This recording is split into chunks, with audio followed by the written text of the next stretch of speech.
इस एपिसोड के स्टार्टिंग में एल्डर जो वहाँ पे आ गए होते हैं, वो अपने पंखे के साथ एक असैसन के हाथ के ऊपर अटैक करते हैं। असैसन के हाथ के ऊपर जो नाइफ होता है वो हाथ से गिर जाता है। दिखाया जा रहा होता है एक पंखा जो पूरे ग्राउंड में घूरने के बाद एल्डर जो के हाथ में आ जाता है। एल्डर जो बहुत ज्यादा हैरान हो जाते हैं, वो पीछे घूम के देखते हैं, बोलते ये तो एल्डर जो है।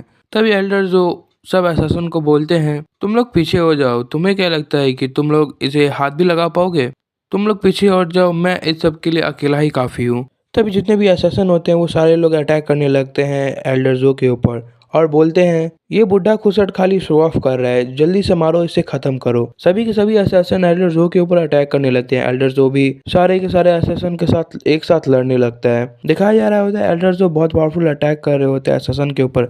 असैसिन भी बहुत पावरफुल अटैक कर रहा होता है एल्डर जो के ऊपर। एल्डर जो सारे असैसिन को बोलता है, लगता है कि तुमने बहुत पुराने फसल को मतलब कि अंडर एस्टिमेट कर दिया। तुम्हें बताना पड़ेगा कि पुराना फसल भी बहुत कुछ कर सकता है। तभी एल्डर जो एक पावरफुल अटैक करते हैं असैसिन के ऊपर। असैसिन भी पावरफुल अटैक करता है एल्डर जो के ऊपर। एल्डर जो हिट होते हैं। ये देख के एल्डर हुआ चिल्ला के बोलते हैं बी केयरफुल। तभी नीचे से एक असैसिन निकलता है और अपने तलवार के साथ एल्डर जो के ऊपर अटैक करता है। एल्डर जो उस स्वॉर्ड के अटैक को अवॉइड करते हैं, मतलब बहुत मुश्किल के साथ डॉज करते हैं और वो चिल्ला के बोलते हैं मैं तो बहुत गंदा फंस गया। तभी एक असैसिन एल्डर जो के ऊपर अटैक करने के लिए आता है।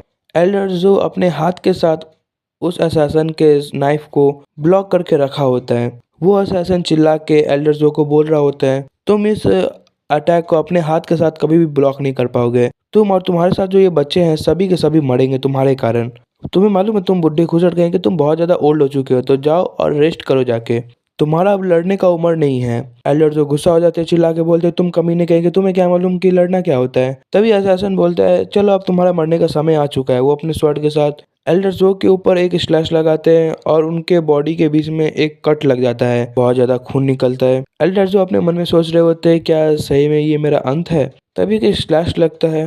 एल्डर जो बहुत ज्यादा घायल हो जाते हैं क्योंकि वो जो स्लैश होता है वो असैसिन ने मारा होता है। एल्डर जो धड़ाम से बच्चों के पास गिरते हैं। तभी जितने असैसिन होते हैं वो लोग बोल रहे होते हैं इस बुड्ढे को क्या लगा था कि ये हमें मारने के लिए आएगा और ये बुड्ढा हमें मार पाएगा। इसको क्या मालूम है कि हम लोग कौन से फैक्शन से और कौन से क्लैन से हैं। मैंने बोला था कि ये बुड्ढा बहुत ज्यादा शो ऑफ कर रहा है। तभी सामने में हुआलिन होता है, वो सोबिलिना को पीछे करते हुए बोलता है मैं तुम्हें बचाऊंगा। सोबिलिना तो बहुत ज्यादा डर गई होती है। तभी एक असैसिन हुआलिन और सोबिलिना को मारने लगता है और चिल्ला के बोलता है क्या तुमने कभी भी मरने का ख्वाब देखा है? कभी मरने के बाद क्या होता है कभी भी तुमने सोचा है? पर आज तुम्हें मैं फील कराऊंगा कि मरने के बाद क्या कैसा क्या लगता है। तभी कोई चिल्ला के बोलता है रुक जाओ। ये सुन के असैसिन और हुआलिन भी उस साइड देखता है जिस साइड से आवाज आया होता है। सामने से हमारा डिमोनिक चू निकलता है। असैसिन बोल रहा होता है ये बच्चा कौन है जो यहाँ पे आ चुका है फिर से। तभी वो ध्यान से देखता है तो उसे याद आता है अरे ये तो वही कमीना डीमन है हुआ मुजिन, जिसे सब पागल डीमन कहते हैं। हुआ मुजिन दौड़ते हुए आ रहा होता है असैसिन के ग्रुप के ऊपर अटैक करने के लिए। असैसिन ग्रुप का एक लीडर जो होता है बोल रहा होता है ये इतना बड़ा मैटर नहीं है, ये हुआ मुजिन है वो बहुत ज्यादा ही कमजोर है, जाओ इसे खत्म करो जल्दी से। तभी सामने वाला असैसिन बोलता है हमें तो ये मिशन मिला था कि बच्चे को उठा के लाना है, पर हमें एक और मिशन मिला था इसे मारने का। चलो ये मिशन भी पूरा हो जाएगा, साथ ही हमें इसे ढूंढना नहीं पड़ेगा। वो असैसिन अटैक करता है डिमोनिक चू के ऊपर। डिमोनिक चू भी अपना स्वॉर्ड लेके उस असैसिन के ऊपर अटैक करता है। वो असैसिन चिल्ला के बोलता है हुआ मुजिन तुम मरने वाले हो तो तुम्हारा आखिरी इच्छा क्या है? डिमोनिक चू पावरफुल अटैक करता है अपने स्वॉर्ड के साथ और असैसिन के स्वॉर्ड को तोड़ देता है। एक और अटैक करता है जिसके साथ असैसिन को बीच से ही काट देता है। ये देख के असैसिन भी बहुत ज्यादा हैरान हो जाता है क्योंकि उसे तो लग रहा होता है कि हुआ मुजिन बहुत ज्यादा कमजोर बंदा है। डिमोनिक चू उस असैसिन को बीच से फाक करने के बाद आगे निकल जाता है सारे असैसिन को मारने के लिए। असैसिन के ग्रुप में एक बंदा होता है, वो चिल्ला के बोलता है अब ये कौन सा माजला आ गया, अब ये हमारे ऊपर अटैक क्यों कर रहा है? मुश्किल तो और बढ़ते जा रहा है। जितने भी असैसिन होते हैं वो चिल्ला के बोलते हैं अटैक करो इसके ऊपर और इसे खत्म करो। तभी डिमोनिक चू स्वॉर्ड को टाइट से पकड़ लेता है और सामने में जितना भी असैसिन होता है वो सारे के सारे डिमोनिक चू के ऊपर अटैक करता है। डिमोनिक चू एक अटैक करता है जिसका नाम सोलिटरी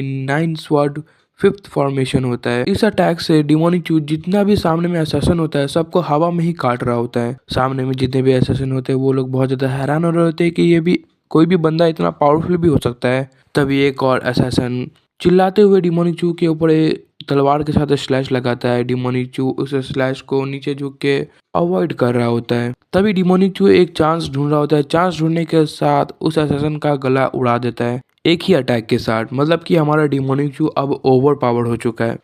सामने में एक असैसिन ग्रुप का एक असैसिन खड़ा होता है। वो ये सब देख के बहुत ज़्यादा डर जाता है। बोलता है ये तो एक ट्रू मॉन्स्टर है। तभी सामने में जो असैसिन खड़ा होता है तभी उसका एक बाजू कट जाता है और वो भी नीचे गिर जाता है। वो चिल्ला रहा होता है दर्द के मारे। सामने में डिमोनिक चू होता है। सबको मार दिया होता है डिमोनिक चू ने। वो बोलता है तुम लोग का हिम्मत कैसे हुआ मेरे एल्डर्स और मेरे ब्रदर्स के ऊपर अटैक करने का? क्या तुम लोग को जीने का इच्छा नहीं है? क्या तुम्हें मरने का इतना ही इच्छा जग गया है? डिमोनिक चू बहुत खतरनाक लग रहा होता है। डिमोनिक चू पीछे घूम के एल्डर जो को देख रहा होता है। अपने भाई बहन को देख रहा होता है। सोबिलिना का सीन दिखाया जा रहा होता है। वो बहुत ज्यादा डर गई होती है। वो अपने आंख के ऊपर हाथ डाल रही होती है। वो धीरे धीरे करके अपना हाथ हटाती है। सामने में डिमोनिक चू होता है।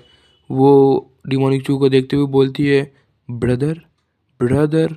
तभी हुआलिन सोबलिना के आंख के ऊपर अपना हाथ दे देता है और बोलता है इस सब को देखो मत, तुम्हें डर लगेगा। सोबलिना बोलती है पर क्यों? हुआलिन चिल्ला के सोबलिना को बोलता है तुम चुप रहो। तभी सोबलिना बोलती है क्या हमारे ब्रदर यहाँ पे आ चुके हैं? क्या उन्होंने सारे बैड गाय को मार डाला? क्या हम लोग बच गए? हुआलिन बोलता है हाँ, इसलिए तो मैं तुम्हें देखने के लिए मना कर रहा हूँ, ये सब मत देखो। तभी सामने से डिमोनिक चू हुआलिन के पास आता है और बोलता है क्या तुम ठीक हो? हुआलिन बोलता है हाँ मैं ठीक हूँ। डिमोनिक चू बोलता है क्या तुम डरे नहीं ये सब देख के? हुआलिन बोलता है नहीं, मैं इस सब से डरता नहीं। अगर मैं इस सब से डर जाऊंगा तो मैं तो बिल्ली कहलाऊंगा।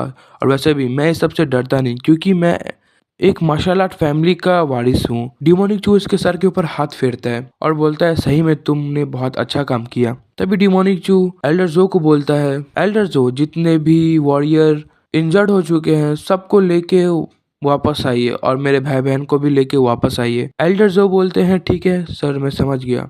डिमोनिक चू सबको बोलता है चिल्ला के जल्दी से उठो और सब चलो वापस, हमें जल्दी से जल्दी वापस घर जाना है। तभी यहाँ से सीन कट होकर बाजार का सीन दिखाया जा रहा होता है जहाँ पे हमारा डिमोनिक चू चलते हुए जा रहा होता है। डिमोनिक चू बोल रहा होता है ये सब जितने भी बंदे हैं ये सब मेरा ब्लड देख रहे हैं, मतलब मेरे बॉडी के ऊपर जो ब्लड लगा है वो सब देख रहे हैं। वो लोग सोच रहे हैं कि ये सब है किसका ब्लड। मुझे नहीं मालूम कि सब लोग मेरे बारे में क्या सोच रहे हैं। मुझे तो ये भी पता है कि ये लोग मेरे बारे में एक ही चीज सोच सकते हैं कि ये पागल सा हुआ फैमिली का पागल बच्चा यहाँ पे क्या कर रहा है, ये ऐसे क्यों घूम रहा है, इसने कौन सा बवाल क्रिएट किया, मतलब कि ऐसा कौन सा सिचुएशन क्रिएट किया जिसके कारण इसके बॉडी के ऊपर ब्लड लगा हुआ है। सब लोग यही सोच रहे होंगे। डिमोनिक चू बोल रहा होता है मुझे घंटा फर्क नहीं पड़ता कि लोग मुझे कैसे देखते हैं और मुझे ये भी मालूम है कि ये लोग मुझे किस नज़र से देख रहे हैं, क्योंकि अगर कोई भी नॉर्मल सा बंदा अगर स्ट्रीट के ऊपर चल रहा है और उस बंदे के बॉडी में पूरा ब्लड लगा हो तो कोई भी ऐसे हैरानी से देखेगा। और मुझे ये नहीं मालूम चल रहा कि मेरा फ्यूचर क्या होने वाला है। लगता है कुछ बर्बादी होने वाला है, पर आगे जो भी हो मैं बेंग वैंग बास्टर्ड क्लैन को कुछ सरप्राइज दूंगा। उनके साइड से उसे कुछ अच्छा सरप्राइज मिलने वाला है। यहाँ पे डिमोनिक चू किस चीज का बात कर रहा होता है वो आगे पता चलेगा, क्योंकि जैसे जैसे कहानी आगे बढ़ रहा है बहुत ज्यादा इंटरेस्टिंग मोड़ आते जा रहा है। डिमोनिक चू बोल रहा होता है हाँ, मैंने कम्प्लीटली हुआ मर्चेंट गिल्ड के सेकेंड यंग मास्टर को क्रिपल कर दिया। सब लोग हुआ मुजिन को एक पागल यंग मास्टर कहते हैं और एक पागल यंग मास्टर का कितना इज्जत हो सकता है वो सबको पता है। डिमोनिक चू चलते हुए जा रहा होता है अपने घर की तरफ। वो बोल रहा होता है मुझे मालूम है कि जब मैं यंग था तब मैं कुछ अलग ही पागलपंती कर रहा था, पर जैसे जैसे मैं आगे बढ़ते गया तब मैं अपने बॉडी को इम्प्रूव कर रहा हूँ जिससे सब में बहुत ज्यादा बदलाव आ रहा है। सारे लोगों को अभी भी लगता है कि मैं एक पागल सा इंसान हूँ, मैं एक कचरा हूँ। मैंने जो फाइट अभी लड़ा था कुछ मिनट कुछ घंटे पहले वो सब मैं तुक्के से जीत गया। कुछ कुछ को जो जलन करते मुझसे उन्हें लगता है, पर एक दिन मैं इन सबको दिखा दूंगा